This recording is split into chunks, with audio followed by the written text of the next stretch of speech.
NDA में seat बंटवारे की बात अब तक ना हुई, लेकिन जीतनराम मांझी एक बार फिर से भाजपा और सहयोगी दलों को आंख दिखा रहे हैं। 243 सीट पर दावा ठोक दिया है। आखिर क्यों ऐसा वो कर रहे हैं, समझेंगे। हमारे साथ हमारे वरिष्ठ सहयोगी विवेकानंद जी। विवेका जी, जीतनराम मांझी एनडीए के पार्ट है, एनडीए के हिस्से में है, लेकिन आज जिस तरीके से उन्होंने बयान दिया, इसका मकसद क्या है? क्योंकि चुनाव में कुछ दिन शेष रह गए हैं। देखिए, मकसद क्या है हर कोई समझ रहा है, चाहे वो पब्लिक हो या नेता हो या उनके सहयोगी दल के लोग हो। हर कोई समझ रहा है कि क्या होने वाला है। सीट बंटवारे पर कोई अंतिम बातचीत हुई नहीं है। खुद जीतन राम मांझी ने आज इस बात की पुष्टि की है कि अभी सीट बंटवारे पर कहीं कोई बातचीत नहीं हुई है। अब आ जाइए कि आखिर क्या होगा। तो जीतन राम मांझी इस बार वो गलती दोहराना नहीं चाहते हैं जो पहले दोहरा चुके हैं, यानी कि उनके साथ जो पहले हो चुका है वो इस बार यानी कि विधानसभा चुनाव में ऐसा होने देना नहीं चाहते हैं। तो पहले क्या हुआ? पहले ऐसा हुआ कि जीतन राम मांझी को भारतीय जनता पार्टी ने हल्के में ले लिया। तो हल्के में लेने का नतीजा यह हुआ कि लोकसभा चुनाव में इन्हें सिर्फ एक सीट दी गई। उसके बाद झारखंड में विधानसभा के चुनाव हुए, वहां पर जीतन राम मांझी डिमांड करते रह गए, इनको एक सीट भी नहीं दी गई, जबकि लोजपा रामविलास को एक सीट वहां पर दिया गया था। उसके बाद दिल्ली का विधानसभा चुनाव हुआ, तो दिल्ली के विधानसभा चुनाव में भी लोजपा रामविलास के खाते में एक सीट दी गई, भाजपा ने दिया। लेकिन जीतन राम मांझी वहां भी डिमांड कर रहे थे, लेकिन वहां इनकी दाल नहीं गली। तब इनका गुस्सा फूट पड़ा और सार्वजनिक मंच से इन्होंने कहा कि झारखंड में हमको हल्का समझा गया, दिल्ली में हल्का समझा गया, इस बार विधानसभा चुनाव, बिहार विधानसभा चुनाव में ऐसा होने नहीं देंगे। हमारी ताकत बिहार के अंदर है और हमें डिमांड तो कम से कम 40 सीट की है, लेकिन अगर 20 सीट भी हमको सहयोगी पार्टी सीट बंटवारे में मिल जाता है तो हम कम से कम 20 सीट पर भी हम स्वीकार कर लेंगे, लेकिन उससे कम सीट पर हमें कोई समझौता मंजूर हम नहीं करेंगे। अब देखिए, सितंबर महीने में चुनावी बिगुल बज जाएगा, चुनाव की घोषणा हो जाएगी और अभी जून है, तो अब 2 ढाई महीने का समय बचा है। तो इस दौरान सहयोगी दल जीतन राम मांझी, चूंकि जीतन राम मांझी को लगता है कि वे चुप रहेंगे तो सीधा नुकसान उनको होगा, क्योंकि उन्हें कमजोर समझने की कोशिश एक बार फिर से होगी। तो ऐसी स्थिति में वे लगातार दबिश बना रहे हैं, लगातार अपनी डिमांड को सार्वजनिक कर रहे हैं। और यह भी तय है कि इस बार जीतन राम मांझी कम से कम 10 यानी कि दोहरे अंक में इनको जरूर चाहिए। ऐसी खबर है कि कम से कम 9 नहीं बल्कि 10 सीट इनको चाहिए, मतलब डबल डिजिट में इनको चाहिए। तो डबल डिजिट में सीट मतलब मिले, इसको लिए जीतन राम मांझी जो केंद्रीय मंत्री, मोदी कैबिनेट में वरिष्ठ मंत्री हैं, वे लगातार इस बात को रख रहे हैं कि हमें बिहार में उचित जो हक है, उचित हिस्सेदारी मिलनी चाहिए और उचित हिस्सेदारी मिलेगी, हमें इसकी पूरी मतलब पूरी उम्मीद है।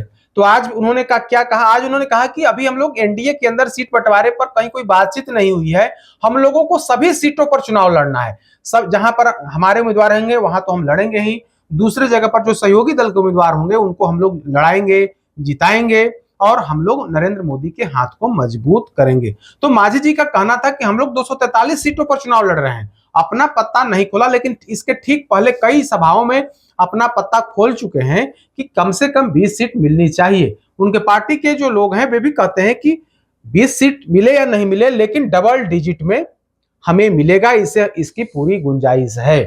तो 2020 में जीतन राम मांझी को डबल डिजिट में नहीं मिला था, उन्हें 7 सीटें दी गई थी और तब जीतन राम मांझी नीतीश कुमार के फोल्ड में थे और नीतीश कुमार ने अपने खाते से जीतन मांझी को 7 सीट दिया था। तो इस बार इनकी कोशिश है कि 7 से बढ़ा करके कम से कम 10 किया जाए। तो पूरी प्लानिंग इसी ओर इशारा कर रहा है और मांझी जी और उनकी पार्टी के जो अन्य लोग हैं, नेता हैं, चाहे वो नीतीश कैबिनेट के मंत्री जो पार्टी के राष्ट्रीय अध्यक्ष हैं संतोष सुमन, वे भी लगातार इस बात को कर रहे हैं। तो कुल मिलाकर के कहें तो एनडीए के अंदर अभी तक सीट बंटवारे पर कोई बातचीत, कोई मतलब आधिकारिक तौर पर क्या मतलब इन लोगों से राय लिया गया है, लेकिन निर्णय तो भारतीय जनता पार्टी को करना है, नीतीश कुमार को करना है। ये लोग तो छोटे सहयोगी दल हैं, उसमें जो 243 विधानसभा की सीटें हैं उसमें से यह क्लियर है कि 100+ बीजेपी चुनाव लड़ेगी और 100+ जेडीयू।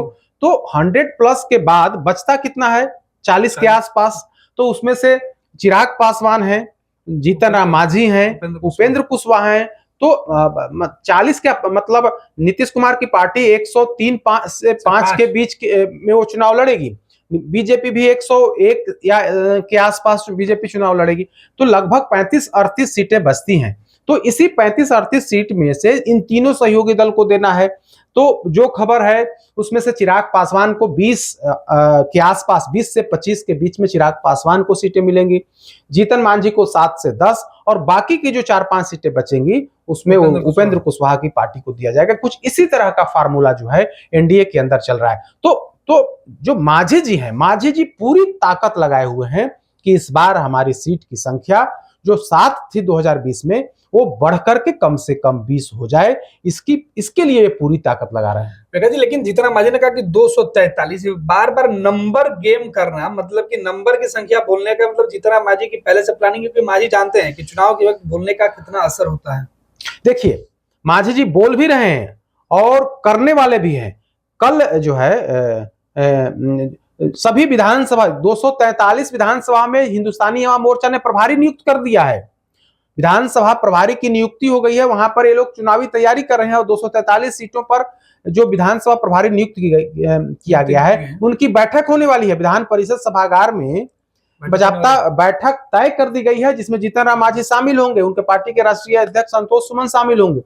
तो हिंदुस्तानी आवाम मोर्चा अपने स्तर से पूरी कोशिश कर रही है कि हम भारतीय जनता पार्टी को यह मैसेज दें कि देखिए, हमें आप छोटा मत समझिए, हमें कमजोर मत समझिए, बल्कि हमारी ताकत है कि हमने 243 विधानसभा क्षेत्रों में विधानसभा प्रभारी की नियुक्ति कर दी है और हम अपने स्तर से तैयारी कर रहे हैं। साथ हैं तो पूरी मुस्तैदी से आपके उम्मीदवार को, सहयोगी दल के उम्मीदवार को जिताएंगे। अगर हमें छोटा समझने की भूल करिएगा तब रास्ते खुले हुए हैं। रास्ते, हालांकि रास्ता खुलना नहीं है, कहीं एनडीए से बाहर इनको जाना नहीं है, लेकिन एनडीए के अंदर रह करके अपनी हिस्सेदारी को लेकर के इनकी लगातार दबिश जो है, वो दबिश लगातार बीजेपी पर लगातार मतलब वैसे भी बीजेपी के फोल्ड में है। नीतीश मोदी कैबिनेट में मंत्री हैं, तो आज की तारीख में हिंदुस्तानी आवाम मोर्चा जो है वो बीजेपी के फोल्ड में है।